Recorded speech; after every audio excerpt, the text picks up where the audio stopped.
It gives me very great pleasure to welcome Stephen Hirtenstein, Jane Clark and Julian Cook. Stephen and Jane were instrumental in setting up and securing the archive, and Julian has worked on the project for over a decade. Stephen, please unmute yourself and begin when you're ready. Thank you. Thank you very much, Lucy.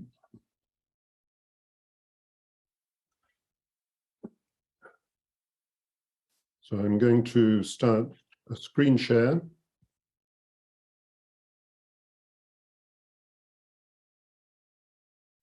Which I hope you can all see perfectly easily.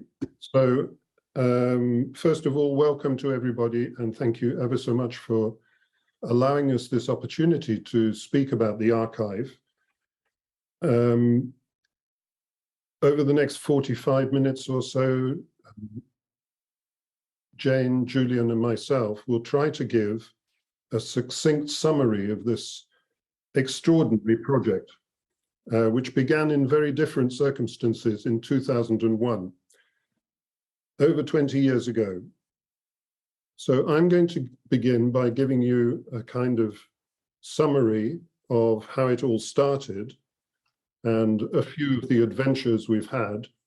And I hope at the end, after Jane and Julian have given you their presentations, it'll give you an idea of what has been achieved over the last 20 years and something about what might be achieved over the next 20 or more. So I'm going to start with something rather unusual, which is a quotation from an esteemed English translator before Ibn Arabi had ever been translated into English. And he writes, between the civilizations of Christendom and Islam, there is a gulf which no human genius, no concourse of events can entirely bridge over. The most celebrated Orientals, whether in war or policy, in literature or learning, are little more than names for Europeans. The transcendent difficulty of the chief language of the Mohammedan world, the belief that it represented an arrested civilization and a decaying religion, are sufficient to turn the intelligence of the West to what appear to be more open and more profitable fields. For these reasons, it is necessary that even the most esteemed and famous of Arabic writers should be introduced by an English translator as if they were almost unknown to their countrymen. Well, written over nearly 160 years ago, things we might think have changed more than Chenery might have dared think. But in some ways, we're still in a situation where most people in the West, and by that I mean Europe and America primarily, do not know the name Ibn Arabi properly, nor do they know what he represents within Islam or the Arabic language. So in some ways, I think we should say we are still completely in the infancy of Ibn Arabi studies. And to give you an example, there have been, decades now of programs of In Our Time on Radio 4, a very prestigious program that devotes time to individuals over the centuries. There are very few Islamic people mentioned, and certainly not yet Ibn Arabi. We can only hope that in the future this will happen. And we do hope that this archive project may be instrumental in bringing about greater change and understanding as more and more of Ibn Arabi's works are made available. So as ever, it's very difficult to pinpoint precisely when something begins. Whatever point one chooses, there's always something that took place beforehand. But let us say 2001 is when the archive started, because the society took a collective decision to initiate the project. But in fact, 2 years before, there'd been a series of earthquakes, and one or two very serious, that hit Istanbul and affected many buildings in the old city, including the Istanbul University Library, which had to be closed indefinitely, we were told. The reason this was so significant is that this library housed one of the most precious and famous of Ibn Arabi's manuscripts, the Ruh al-Quds, known to many of you through the wonderful translation by Professor Ralph Austin as the Sufis of Andalusia. This was one of the very few books of Ibn Arabi's available when we started studying in the 1970s. News filtered back from Istanbul that the library would be shut for a long time in order that repairs could be made to the building. The following year, news came of a huge theft, much more alarming than the shutting of a library. A huge theft of old books from the Yusufar Library in Konya, a library known to house the remains of Sadruddin Konevi's library, containing many originals written by Ibn Arabi himself. But few people had ever been inside the library. In the 1980s and 90s, access to Turkish libraries was extremely difficult and highly restricted, ostensibly to protect the books. News was very hard to come by of what this theft meant. The authorities tried to piece together what had happened and what had gone. And eventually, months later, we heard that the thieves had taken over 100 Seljuk books. Now, that's the time of Ibn Arabi, including everything of Ibn Arabi and Sadruddin Konevi. In other words, a complete disaster. But it wasn't until the last day of April 2001 that the immediate catalyst for the project took place.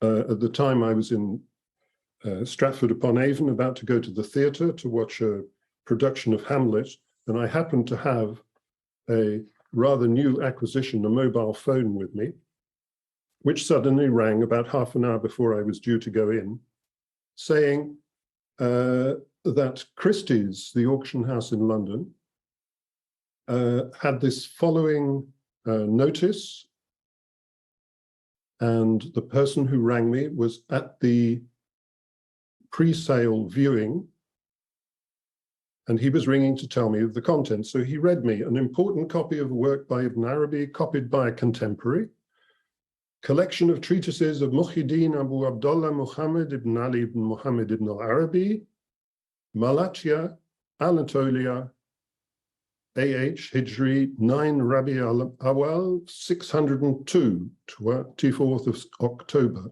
1205. Estimate 7,000 to 10,000 pounds sterling. Well, I was absolutely stunned when he read this to me over the phone, because I recognized the place and the date from having written a biography of Ibn Arabi, The Unlimited Mercifier, which actually contained an image of the text of Hilyat al-Abdal, which is what they had on their website with the date. However, I was in Stratford, I didn't have the book with me, so I asked my friend to ring up Martin Notcutt at the Society Library to check whether he could see in my book whether it was the same date and the same picture, which he did. Anyway, to cut a long story short, the only reason we had a copy of this was because Ralph Austin had donated his microfilms to the Society way back in the 1980s when he retired. To cut a very long story short, Martin contacted Christie's the next morning, and he managed to prove to them that it was stolen, and the book was withdrawn from the sale about 1 hour before it started. Now, I might say this is a complete accident. However, whatever it was, this intervention meant that the Society urgently needed to do something. Something was needed to safeguard whatever could be found and copied for future generations. And I want to emphasize one aspect of this project from the beginning. There was a clear need for action. There was a clear need to go to Turkish libraries and see what could be copied, because Turkey was the inheritor of the Ottoman Empire, and the Ottoman Empire had adopted Ibn Arabi's teaching, and almost all the best manuscripts that they could find ended up in Istanbul or in the provincial libraries. So our aims were quite clear. We had to catalogue and make a digital archive of the best early manuscripts of Ibn Arabi's works. We knew that so many might have disappeared completely off the map. We wanted to preserve these for the future and to conserve the heritage of Ibn Arabi. We had grand ideas. We wanted, therefore, to encourage critical editions and translations. And we also wanted to establish the authenticity of the different texts. A big problem, because so many texts in the Arabic world have been published which are attributed to Ibn Arabi, either falsely or mistakenly, or simply full of errors and copying mistakes because they were taken from late manuscripts. And I have to say, this still goes on. What did we have in our armory? We had one book, basically, a 2-volume book by Osman Yahya, the history and classification of the work of Ibn Arabi, which was his PhD thesis in 1964. And as you can see from the left-hand page, the number of manuscripts of Fusus al-Hikam, which were almost entirely in Turkey. He'd made notes on having seen some of these copies. So we started off in a very strange situation, and I wanted to emphasize this because I think this is how the society started, and this is certainly how the archive started. Apart from Osman Yahya, we were poor in every sense of the term. What would one need to go on embark on a project like this? You would need manuscript expertise. Well, that was something, there was hardly any training courses at the time. The only person I talked to said, well, basically you learn to read manuscripts by 6 months of hell in the Süleymaniye Library in Istanbul. We had handwriting issues to get over, misattributions, dating, all sorts of things. We also didn't have a knowledge of how the library systems in Turkey actually worked at the time. And this amazing bureaucracy, how to navigate it. There were permissions required. There were library directors to talk to, the Ministry of Culture, the police, let alone the visa situation. We actually only realized that we needed a very special visa after we'd arrived in Istanbul on the first journey. We would also need technical know-how. As Jane will explain, she created a new database to collect information based on the 2 volumes of Osman Yahya. Well, digitization seemed obvious, but it was in its infancy. And in fact, when we started, in most libraries in Turkey, there were no facilities for digitization at all. And in 1 or 2 cases, I had to resort to taking my camera and standing on a chair. Then there was the not insubstantial problem of the Turkish language, which I was not fluent in at all. I had a smattering, and not the easiest language in the world. This was apart from the Arabic that's needed to read the texts. We then had, of course, funding to find, and this is where the society and the generosity of some of its members have been absolutely extraordinary. And without this support, absolutely nothing could have happened. And then there was, of course, the question of time. We had 2 weeks to take off from the day job and go and do the work in Turkey. In general, I think we've done more or less over 10 trips over the 20 years. So we had to have an attitude of, we can do it. However it can be done, we can do it. Going to the Süleymaniye was an extraordinary experience. This is a picture of when we actually arrived there. what it looked like. It does not look like this today. Banks and banks of drawers. And each drawer normally had, from AA to AC, and then you'd work your way down there, and eventually you'd find a drawer which simply said Ibn Arabi. And then you'd find another drawer which said Ibn Arabi. The only person to have named drawers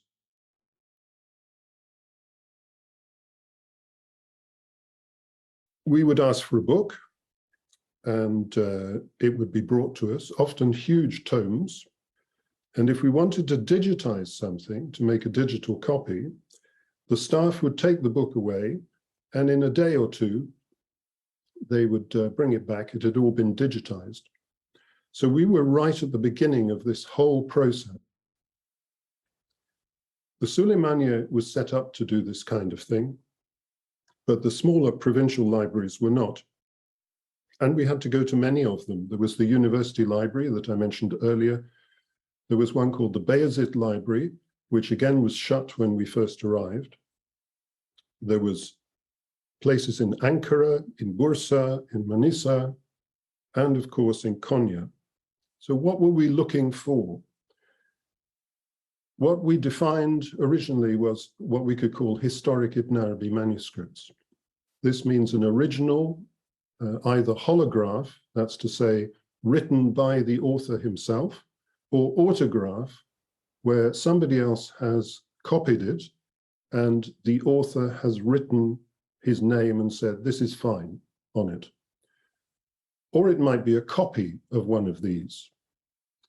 Or it might be a copy made prior to 730 or 1330, because we thought these first century more or less contained what people knew about and wanted to make known. Very occasionally, we'd come across a unique copy of a known work. Known, that is to say, it's established by Ibn Arabi himself in one of his bibliographies. As you're no doubt aware, God knows best. And if he wishes, obstacles that seem insurmountable can be demolished in an instant. I can only tell you, it's been one of the greatest privileges of my life to be involved in this project. And it has allowed us access to an understanding of priceless treasures. So what you're looking at here is one of the treasures safeguarded in Istanbul in the Bayezid Library, a draft hand of Ibn Arabi's. That means not a final copy, but something coming off the pen quickly. Not available to digitize initially, and eventually we came across it. Another treasure written in the hand of Ibn Arabi himself again. This is the opening page of his second version of Futuhat al-Makkiyah. So we can date this to 632. The details that these texts give us is enormous. So here we have the fact that at the end of the work, Ibn Arabi himself says, I wrote this, or this book is written in the hand of Muhammad ibn Ali, and so on. It gives the date, and these details at the end of the manuscript, or often the beginning, give us clues about not only where and when it was written, but who was there to listen to it, and so on. The next bit I want to show you is the Yusufa Library, where I've spent quite a few days poring over things. On the right-hand side, the bottom right, you'll see there's a huge black book open with entries on it. It's not very clear from the photograph. This black book was all that remained after the theft of a record of what the library contained of the Seljuk books. So what they had done in order to provide a list was, because the books had gone, the microfilms couldn't be found. This was the only record they had of what there had been in the library.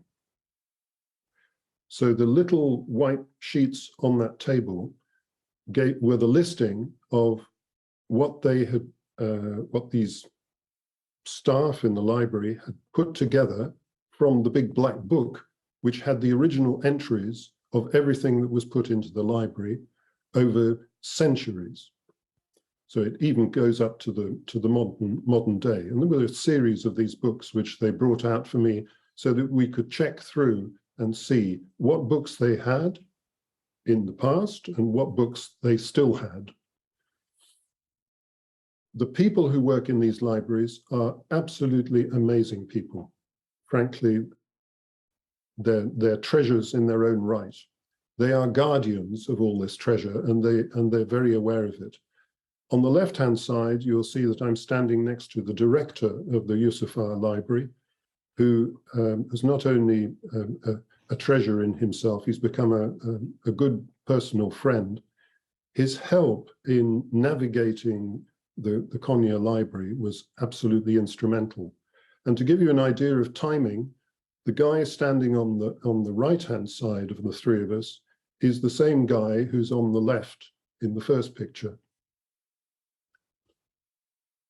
So, little treasures found in the Yusufar Library. This is a work, Uklat al-Mustawfiz.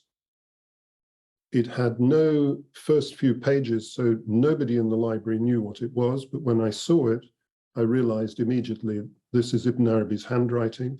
So this is an original in Ibn Arabi's hand, but there's no date on it because those bits of the manuscript have disappeared. These are not the only places. Turkey is not the only place where treasures are to be found. This is in Berlin. This is a copy of the Ankh Mukhrib, the earliest known work of Ibn Arabi's, dated 597, before he arrived in Mecca. And the most interesting part of it is this page, which is in Ibn Arabi's handwriting. Otherwise, the rest of it is simply, as it were, an early copy by somebody close to him. There are many other places where these texts have been found. Just as an example, apart from Berlin, in Europe, we have London, Dublin, Paris.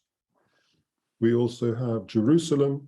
In Gaza, we have Aleppo, we have Damascus, and we've also been fortunate enough to find some in private collections. Because of all this, we are able, from what we've collected, to give pictures and snapshots of a time of Ibn Arabi and his writing and his circle, which is quite extraordinary. So I just thought I'd show you something, how his handwriting evolved over 30 years, or rather, how flexible his handwriting was to incorporate different styles, different ways of thinking. He was not fixed in a particular mode. So I mentioned holographs and autographs earlier on. Just wanted to give you an idea of how many still survive. Of the holographs, that is to say, written by Ibn Arabi himself, 29 of his works survive, including the whole of the Futuhat. Autographs, 11, that's to say, copied by somebody else, but with his stamp of approval on it. This, of course, includes Fusus al-Hikam, written by Sadruddin Konevi. Dating to the author's lifetime, 68, before 700, 173, before 730, 304, you can see that the numbers are going up hugely.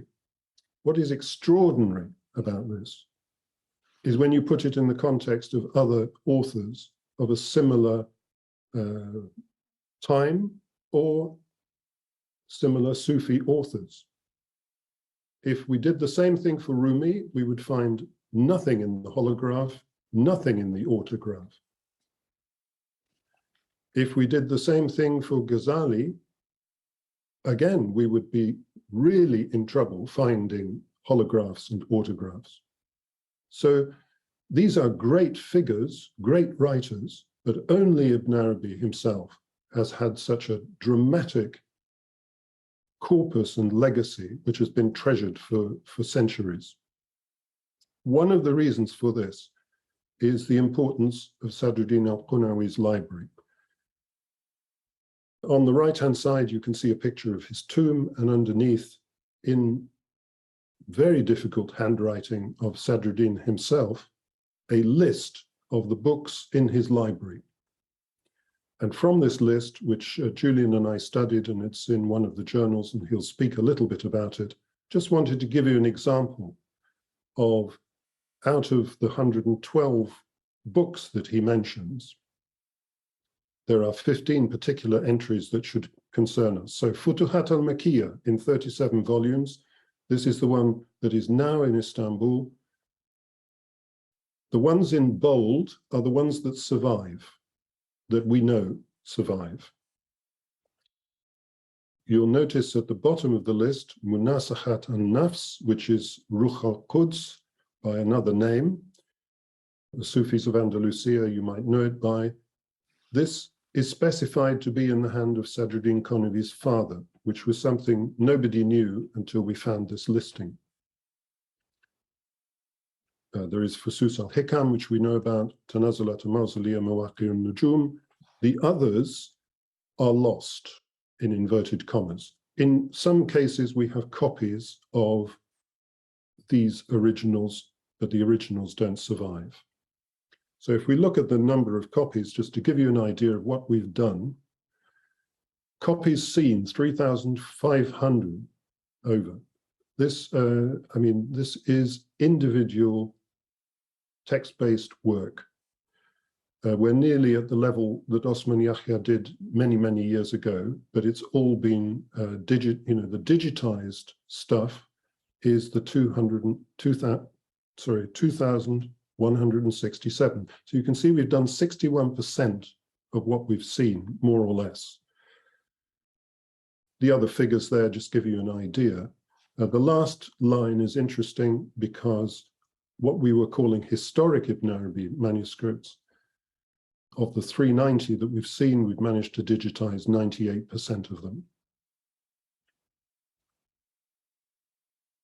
So at that point, I shall stop sharing because now we are moving from more manuscript stuff to the work that Jane particularly has put together. So I shall hand over to Jane. So this is part two. My part in this project was very much to do with cataloguing the archive. I'm going to be quick because I know we have to be finished by 11, so I may skip some of the slides. So just to remind you that there were two main aims of the archiving project, which Stephen has outlined, to preserve this tradition and also to provide material for good critical editions. Just to reiterate a little about critical editions, Stephen's mentioned that one of the problems we had in 2000 was that many of the Arabic printed editions available were based on very late manuscripts, which means that a lot of inaccuracies and additions had kind of crept in over the years, and so we didn't have good printed editions from which to do translations. So one of our aims was to create a corpus of the earliest, most accurate manuscripts so that scholars could produce good quality printed editions of Ibn Arabi's works. To do a printed edition, to do a critical edition means that a scholar works from a number of manuscripts. So normally between 6 and 10, they'll want to gather together 6 or 10 different manuscripts, and they will compare them. And normally they'll take one manuscript as their base text, and then they'll annotate. So this is a critical edition produced by Angela Jaffrey, and many people will know this, published by Anchor.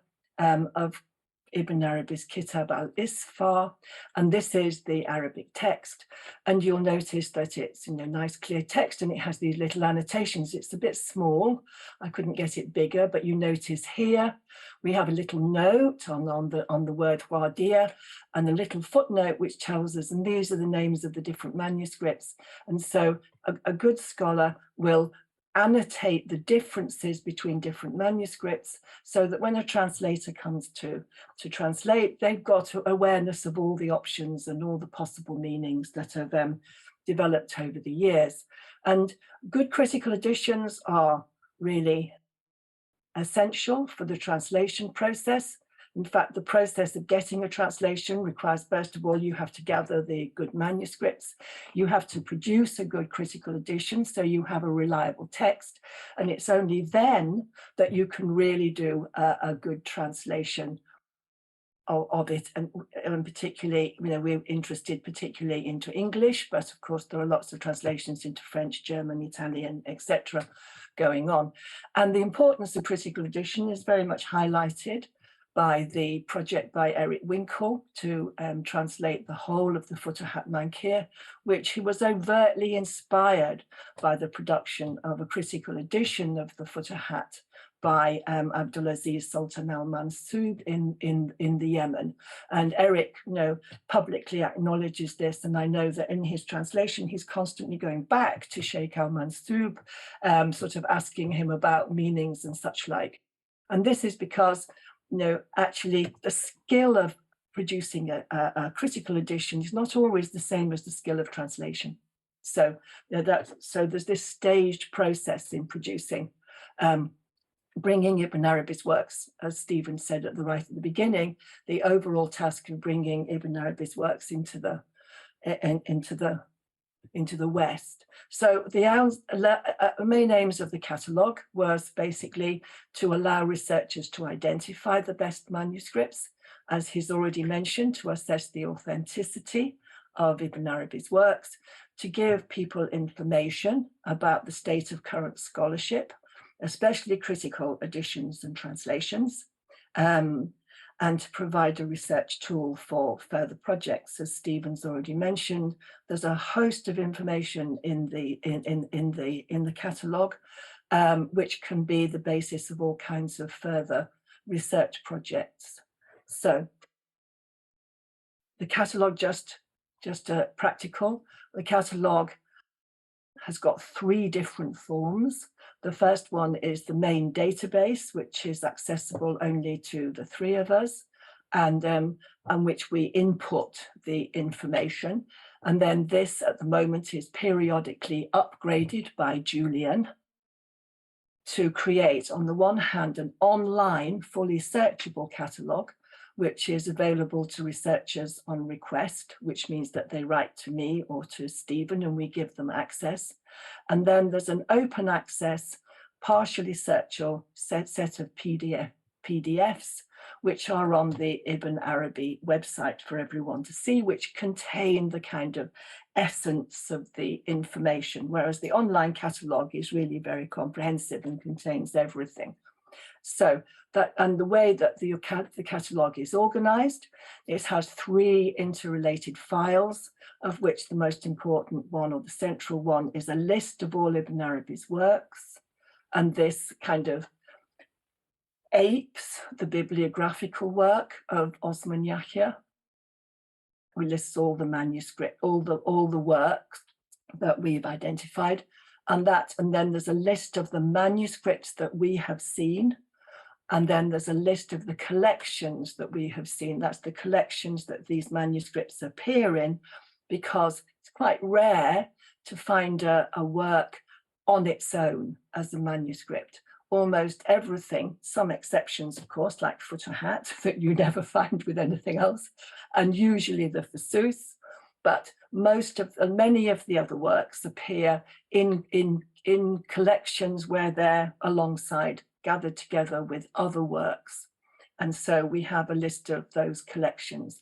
And these little double-headed arrows indicate that this is a relational database, and information kind of flies around automatically from one place to another, so that we only ever have to hopefully enter anything into it once.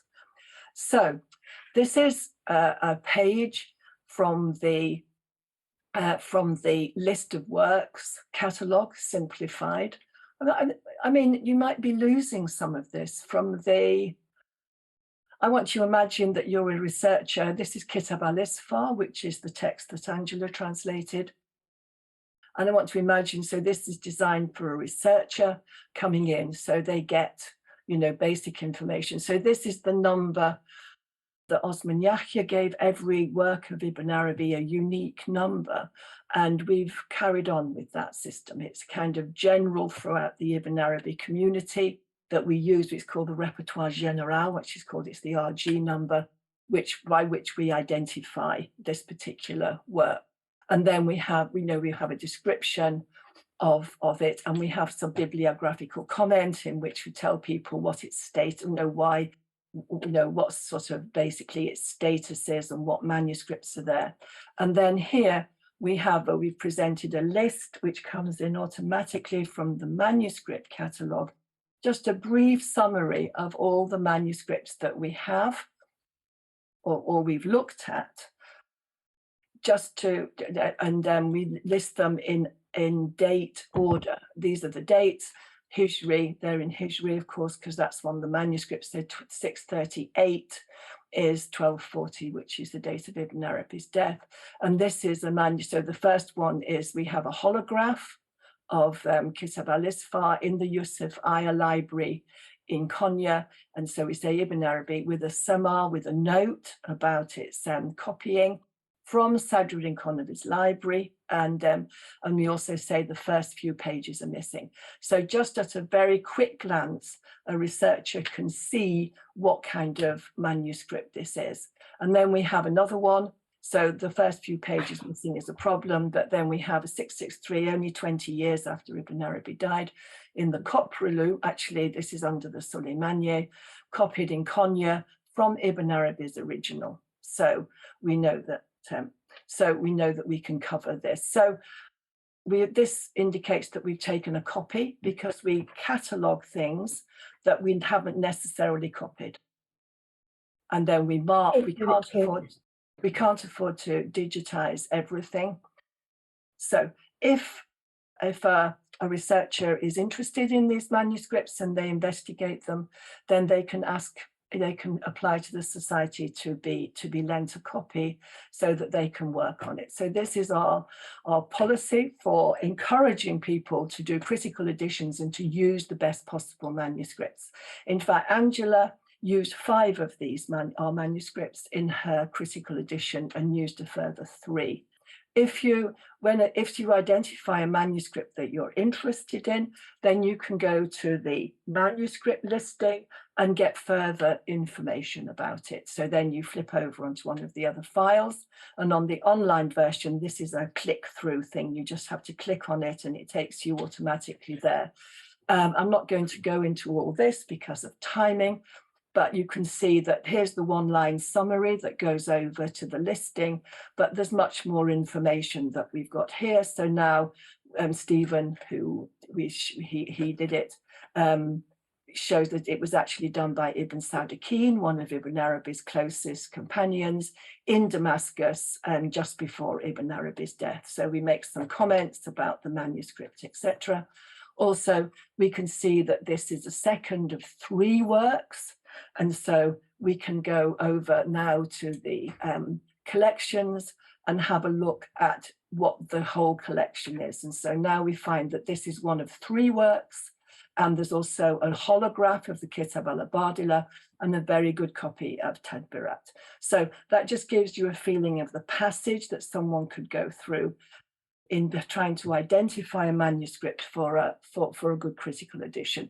I just thought I'd show you quickly. 3 works is actually going to be a fat book because those are very big works, but it's quite often to find really big collections, especially in the Middle Ottoman period.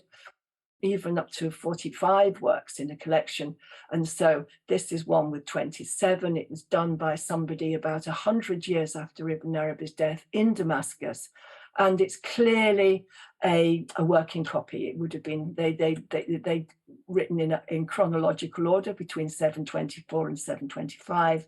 And this would have been somebody who was studying Ibn Arabi with somebody in Damascus, and they would have been copying the works as part of their studentship. So when they finished their study, they could take them away with them. So this is just to show there's a wealth of information on these collection things.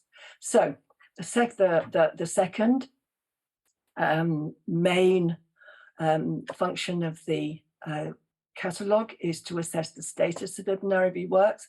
I'm going to zoom through this because we wrote an article about it in the journal, which I've given the details here, and you can read up about it. If you look at this main screen, you probably can't see it because it's hidden, but up here we always include an idea of the status of the manuscript. And we identified 7 categories by which we classify any particular work by Ibn Arabi. So verified A is the absolute gold standard. There's a holograph, there's an autograph, there's a copy from a holograph or autograph. Verified B, there isn't that kind of definitive manuscript evidence, but there's very, very strong evidence. So one of the things would be the second work that Ralph Austin included in the Sufis of Andalusia, the Jurat al-Fakira. We don't have good early manuscripts of that or definitive manuscripts, but the content of it is so close to the content of Ruh al-Quds that there can be no doubt that it is by Ibn Arabi. So that would go down as a verified B, and probable means that it's very strong evidence that it is by Ibn Arabi, even if the manuscript evidence is not definitive. And then we have these others, which I'm not going to go into now,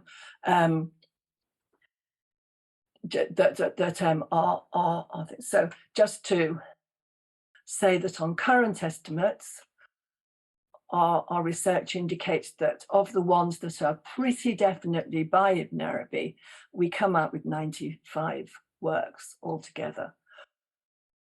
This is, of course, very different from the 900 that Osman Yahya listed, and it's also very different from the 2 lists that Ibn Arabi himself made during his lifetime of the works that he'd written, the Ifikris and the Ijaza, both of which listed just under 300 works. And so this is a bit of a puzzle, and it begs the question as to whether or not we have actually lost 2/3 of Ibn Arabi's heritage through the centuries. And I think our answer to that is probably not. There's no doubt that some works have been lost. And as I say, what we're working from here is absolutely the manuscript base. So this is just the surviving, what we can deduce from the surviving manuscript base.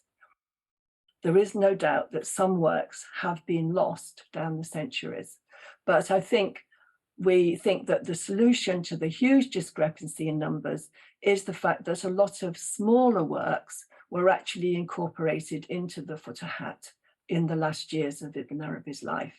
And we have some evidence of that, of works which are independent in the early days, and which you then find a chapter in the Futuhat, which is almost identical.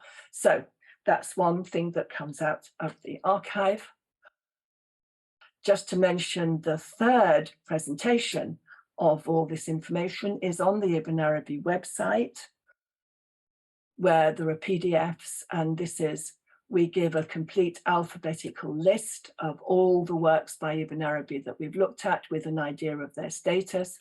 And then there are separate sections. This is the authentic works, so you can go in and have a look at the 72 ones that we've classified as verified A. You can also go and have a look at the ones we've said are not by Ibn Arabi, and see who we think they're actually by. So there's a very comprehensive listing on the open access on the Ibn Arabi website. Here is the address, because I have to say that it's not that easy to find on the website. It's not very upfront, but it is there if you know where to look. And so just quickly, because I realize we're over time by masses, informing about ongoing work. So obviously, if you're a researcher looking to do a critical edition, you also want to know what else is around. And so this is another bit of the ISFAR field from the Kitab al-ISFAR listing, in which we try to keep up and write and give information about all the critical editions and translations that have been done. And you can see here that there are actually 4 critical editions now of Kitab al-ISFAR. And therefore, if you were a researcher looking to do work, you probably would move on to something else. Of the 95 works we've identified as being pretty definitely by Ibn Arabi, there are now critical editions of 61 of them. And the total recording critical editions we have is 66, because this is an informal system and people do insist on doing work on things that we don't think are by Ibn Arabi. But they're very valuable works in their own right, so no objection to that. But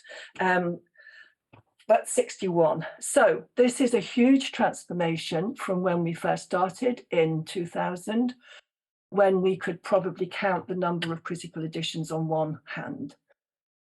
And this is one area where I think the archiving project really has done exactly what it said on the tin. A huge number of these critical editions have actually accessed material from the archive in order to do their work. I'm going to mention 2 people in particular.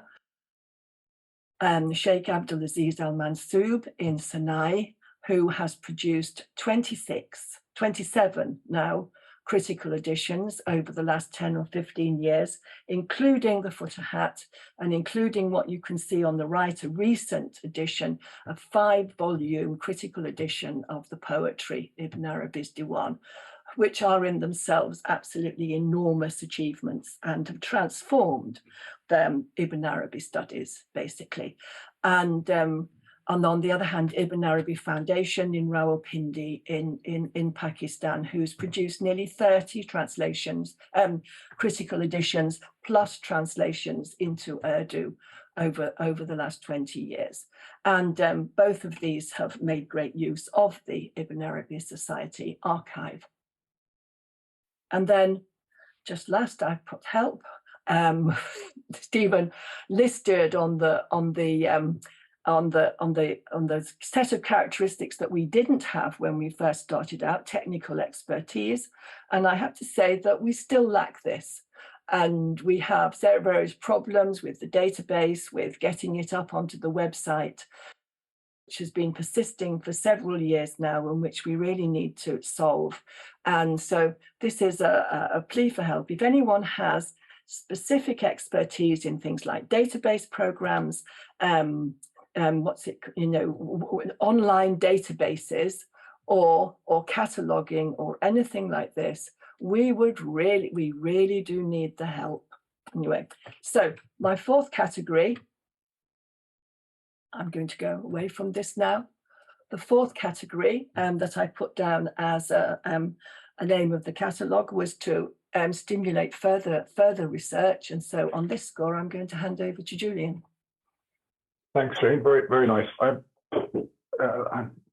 going to not do what's on the tin, I'm afraid. I'm not in any way going to be able to spell out all the implications of what's possible. I just say from the outset, I think there are all kinds of research work that can be built on the basis of the collection, which actually continues as digital manuscripts become more and more available, and also on the basis of the information that Jane and Stephen have accumulated over the years in the archive itself. So I think there's researchers as well, people who've got database expertise, fantastic researchers. There's all kinds of things happening and could happen.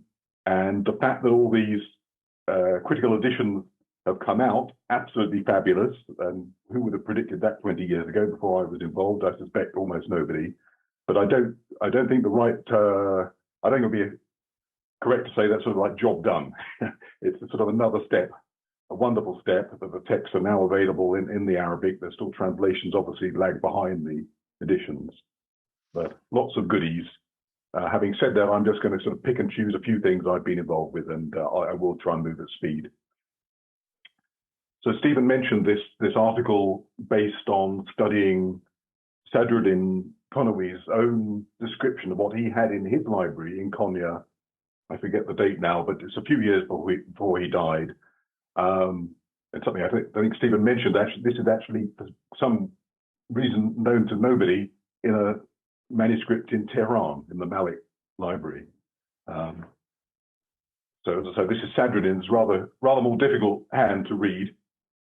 But I wanted to say that in some ways, Sadruddin's archive was sort of the original archive project. He was the person for centuries onwards had preserved the manuscripts, and it was the place where scholars went to copy manuscripts.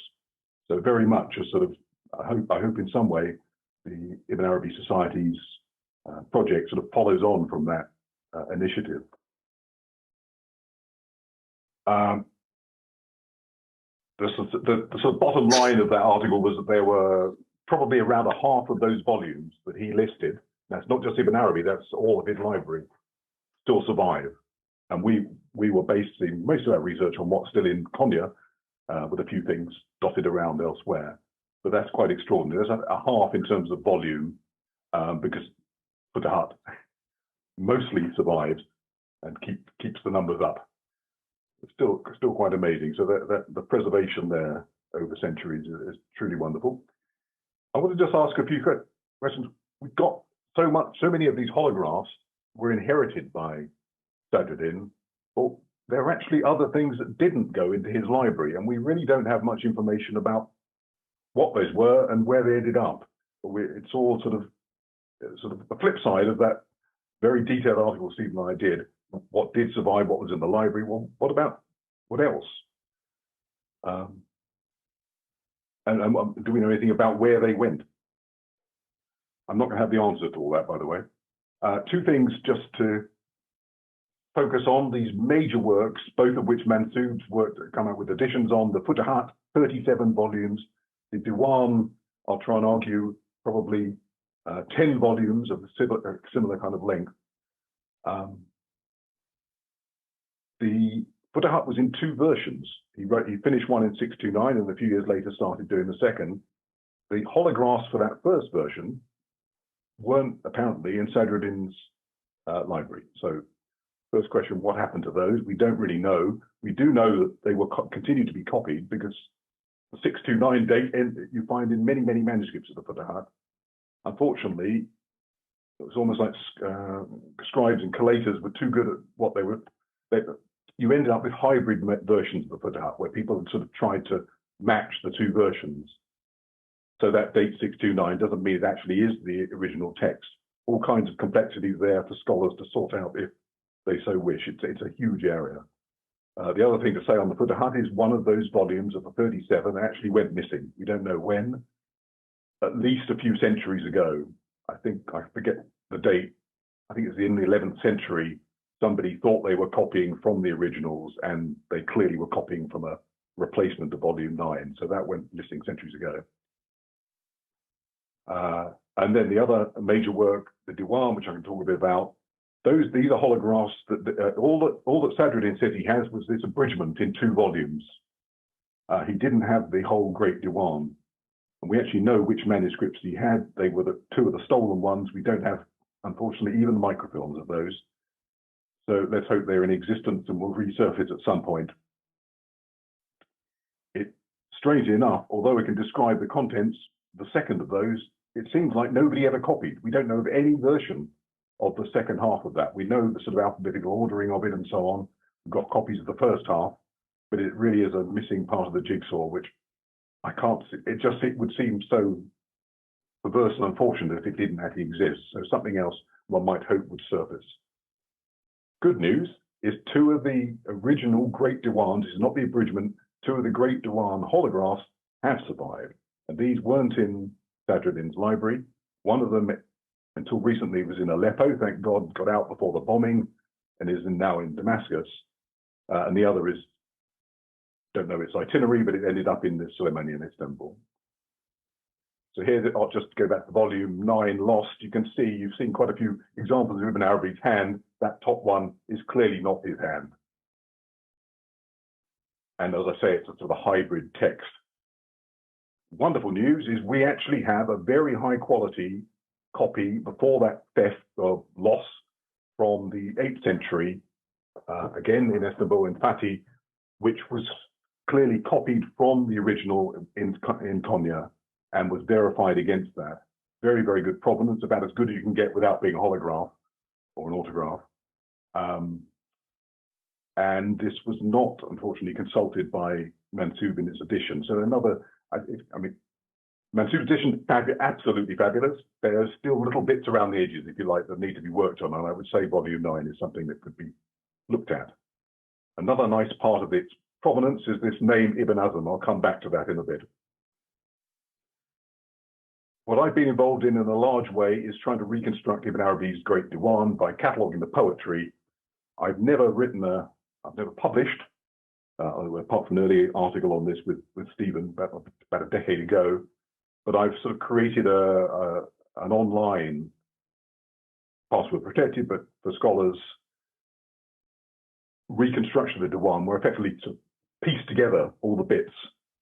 So I haven't got time to go into this, and I don't think I'd even want to. But basically, the edition that both Mansub and a Moroccan scholar called Bin Arafa have come out with sort of don't really reflect the original structure. They are, again, wonderful because they, for the first time, presented a vast percentage of the Sheikh's poetry, but what you see is not what the original Diwan looked like. There are very good reasons for that. What I've tried to do is to reconstruct it in a way. I just effectively want to shuffle the pages they've got. It's a bit more than that because some poems have multiple versions and so on. But basically, I believe the key manuscript to the whole reconstruction is a quite late manuscript that was copied in India, which is now in Paris. There's 2348 in orange in my slide there. That, I think, is very good reason to believe contains the first and final third of the Great Diwan. And the bit that it doesn't have is actually the bit that everybody's known since the Bulaq edition of the 19th century and has been kind of rejigged, republished in various formats ever since, before Mansub and Bin Arafa, that is. So if you like, it's the hidden bit. And to reconstruct the Diwan, effectively, you just have to stick the central part into the center of Paris. And there's another chunk that's missing, I call the Bulaq Diwan hole. So that I guess will be recorded, that slide. Everybody wants to look at it, it's there. The evidence for the reconstruction is actually from Ibn Arabi himself. When he was writing his text, he would divide them into quires, the collections of folios, and he numbered the Diwan folios, Diwan quires, excuse me, twice. So he would give the number of in the whole sequence, and he would also give, this is the Assad second volume, he would say this is part 17, it's also part 2 of effectively volume 2.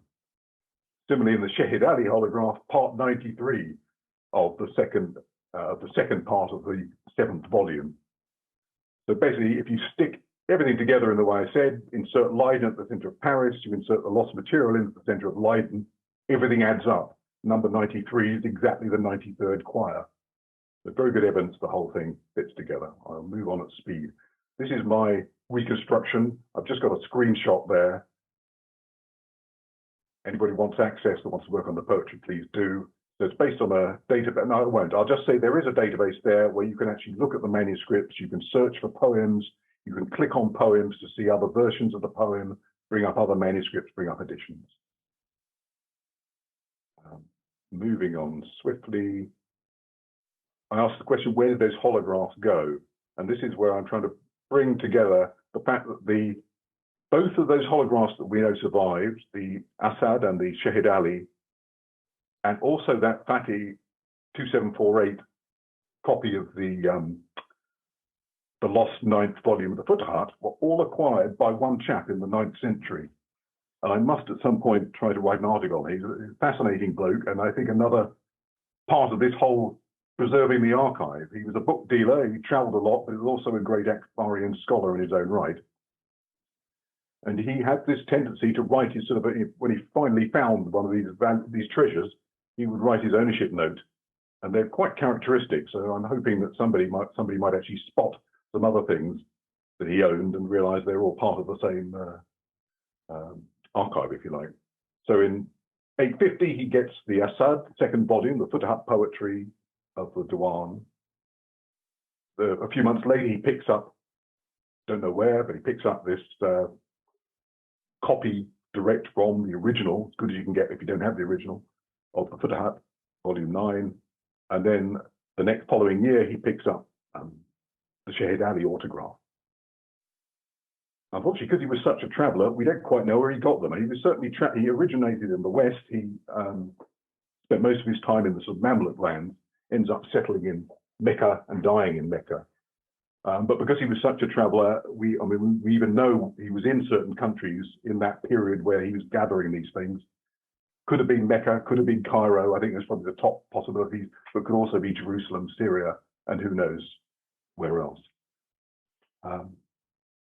Just a little anecdote about the guy. He was such an enthusiast, or a couple of anecdotes, and I will finish. He named his own son Muhyiddin Muhammad. Unfortunately, his son died. And one of his contemporaries, an historian in Cairo, remembered him as a sort of rather, I think to some extent, rather jealous writer. Remembered his zeal with trying to acquire books and the fact that he gathered followers, and even suggested that he went to the point of getting people to falsify certificates to put on manuscripts he'd acquired. But to have to say that I've given you 3 examples, but other manuscripts we have that he owned, all the evidence suggests that he just had an ability to find these treasures. The dates in his reading certificates and so on look authentic, the names look authentic. I don't believe anyone would have known enough to be able to fake it that well. So my feeling is this man is a wonderful person that's gathering and to be trusted. And he's also recognizable. So he's a very nice person to have identified. No, he really needs to be out there. We know a little bit more about his life, but I will stop there and sort of say the search goes on. More work needs to be done, more studies certainly need to be done on the basis of the wonderful additions.